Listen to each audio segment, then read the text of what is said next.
Hello, my dear students. In this video, we shall look into the evolution of Indian administration. As far as we all know that Indian administration traces its earliest known form with the tribal system. And we have got a lot of knowledge about ancient Indian administration from our ancient religious and political works. So the administration of tribes and the Sabha and Samiti were the tribal assemblies. As far as the ancient times are concerned, the chief protected the tribe, but they had no revenue system, so that the wars were resorted to and the booty shared among the tribes. As per Ramayana and Mahabharata, the time it goes to portray the role of the king as the whole authority of the administration as such.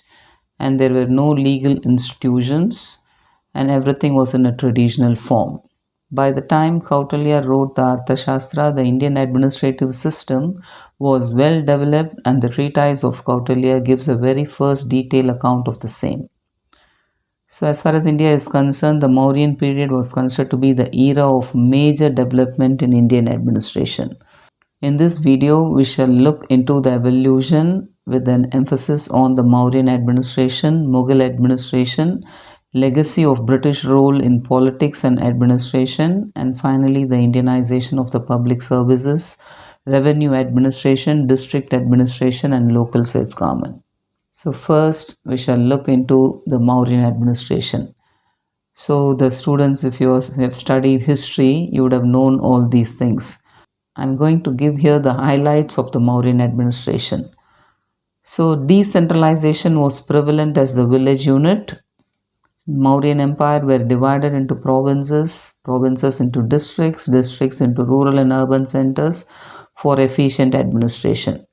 So the work of Kautilya Arthashastra is a work on the science of economics and Dandanidhi on the science of the statecraft. It touches upon the topics like the functions of the chief executive, hierarchy, bureaucracy, corruption, local administration, supervisory management, motivation, morale, and job description.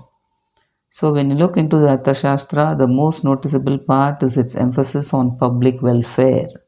So now, as far as the Indian administration is concerned, the major objective is public welfare, and this goes in coincidence with the Mauryan administration as such. Kautilya viewed the state as an institutional necessity, and according to him, it comprises of 8 elements like the king, minister, country, fort, treasury, army, friend, and enemy. And the prime function of the state was to maintain law and order, punishing the wrongdoers and protecting the people. The empire was divided into the provinces, and provinces possessed a good amount of autonomy. Departments carry out the execution of policy. There was a centralized data bank of all government transactions, and this setup is very much similar to our present times. Kautilya, otherwise called as Chanakya, stated that the king was like the father and all the people of the country were his children. That is how he is supposed to take care of them. This is conceptualized as welfare state in modern times. Coming next to the Mughal administration, which is considered to be another important feature of the Indian administration, we shall look into the key features. The Mughal administration was the most organized and long-lasting and has even carried on to the modern times. The sovereign was the king, who was paternalistic, and he had supreme authority over everything. He had a number of ministers to help, advise, and assist him in the discharge of his functions. The most important ministers were the Diwan, Mir Bakshi, Mir Saman, and Sadarus Sadar. You can see over there what are their portfolios. The main functions of the officials were to maintain law and order, safeguard the king's interests from internal uprisings and revolts, defend and extend boundaries of the empire, and collect revenue and taxes. As far as the provincial administration of Mughals are concerned, it was also known as Subas and was headed by the Subedar or the governor. He was appointed by the king and was given an office insignia and instrument of instructions which defined the powers, functions, and responsibilities. Justice, as far as the Mughal administration is concerned, it was administered on the Quranic law. Fatwas were issued when it required, and ordinances by the emperor. The principles of equity were followed, and the emperor's interpretations only was allowed till the point it did not run contrary to the sacred laws. So that was about the Mughal administration. The next comes the British administration, which took over India during the 1600. And as far as the British administrative system is concerned, it was evolved during the East India Company's rule in the country. This period will be divided into two parts for the study purpose.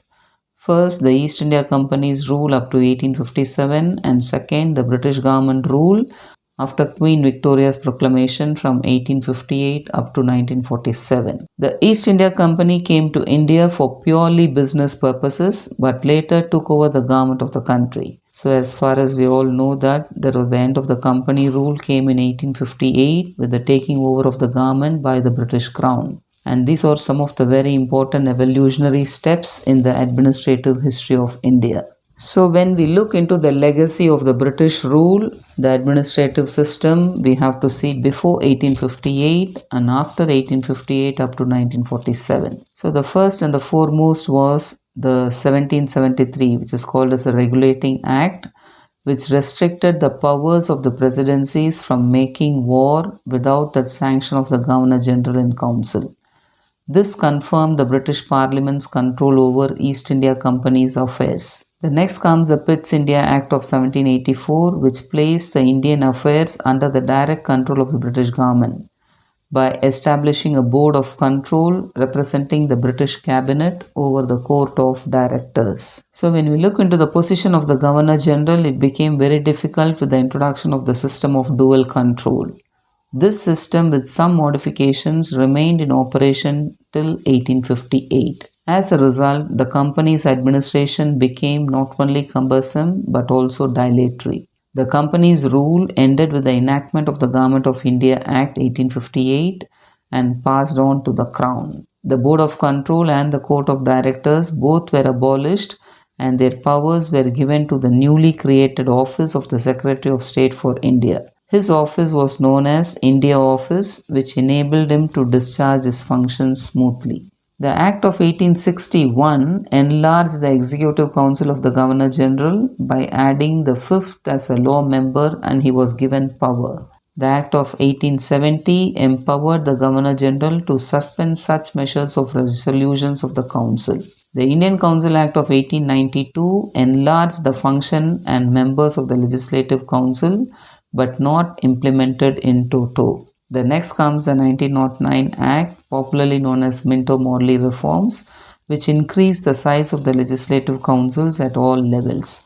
They still remained deliberative bodies only. The indirect election system continued, but for the first time, separate representation was given for the Muslims. So the introduction of the local self-government is another important feature of the British administration, which we have followed after independence as well. In 1688, a corporation in Madras was established. In 1726, Calcutta and Bombay corporations were created. The Government of India Resolution 1864 admitted the desirability of the local people's capability to run the local affairs. A further step in the direction of the local self-government was taken by Lord Mayo in 1870, popularly known as Mayo Resolution of 1870. As a result, new municipal acts were passed in various provinces between 1871 and 1874. The next important step was taken during the viceroyalty of Lord Ripon, who has been called as the father of local self-government in India. So we all know that Lord Ripon was very famous for this, and it is called as the Ripon Resolution for Local Self-Government, and it was issued, which continued to influence the development of local government in India till 1947. Coming into the administrative reforms of 1919, it introduced the bicameral system and demarcated the central and provincial subjects. The central list, as you have seen over there, it consisted of the subjects like defense, foreign affairs, tariff and customs, railways, post and telegraphs, income tax, currency and coinage, all India services and others. The provincial list included the local self-government, public health, public works, education, water supply, irrigation, agriculture, land revenue, police, forest, justice, excise and fisheries. The provincial subjects were further divided into resolved and transferred subjects. This act was a step to provide opportunity to Indians to take charge of departments of provincial administration, not as nominated ones but as the elected leaders of legislatures. Then comes the administrative reforms of 1935, which had two basic concepts: one, provincial autonomy, and the other, an all India federation. The act provided for the introduction of diarchy at the center, whereas the system of diarchy in the provinces was abolished. Under the federal setup, the subjects were divided into three lists: the federal, provincial, and concurrent.